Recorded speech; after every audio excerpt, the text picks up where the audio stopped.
ప్రపంచంలో అత్యుత్తమ క్రీడా వేదికగా గచ్చిబౌలి స్టేడియాన్ని తీర్చిదిద్దడమే తన లక్ష్యమని ముఖ్యమంత్రి రేవంత్ రెడ్డి తెలిపారు.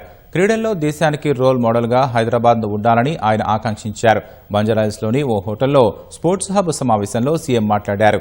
కార్యక్రమంలో స్పోర్ట్స్ హబ్ సభ్యురాలు కొణిదెల ఉపాసన, కావ్య బారన్, సంజీవ్ గోయంక, శశిధర్తో పాటు Jayesh Ranjan, sports hub MD Soni Baladevi తదితరులు పాల్గొన్నారు. జూన్ 2న గచ్చిబౌలి స్టేడియం డెవలప్మెంట్ కార్యక్రమానికి శంకుస్థాపన చేయనున్నట్లు రేవంత్ రెడ్డి చెప్పారు.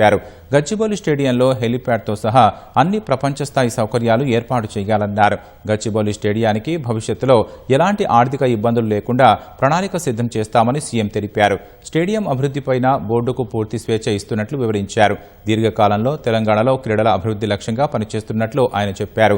ఒలింపిక్స్ క్రీడలు హైదరాబాద్లో నిర్వహించే స్థాయిలో సదుపాయాలు ఉండాలని సీఎం సూచించారు. చైనాలో క్రీడా సౌకర్యాలను మించిన సదుపాయాలు కల్పించాలని, లక్షల సంఖ్యలో ఉన్న ఐటీ, ఇతర ఉద్యోగులను ఆకట్టుకోవడానికి బిగ్ స్క్రీన్స్ లాంటివి ఏర్పాటు చేయాలని అధికారులను సీఎం రేవంత్ రెడ్డి ఆదేశించారు.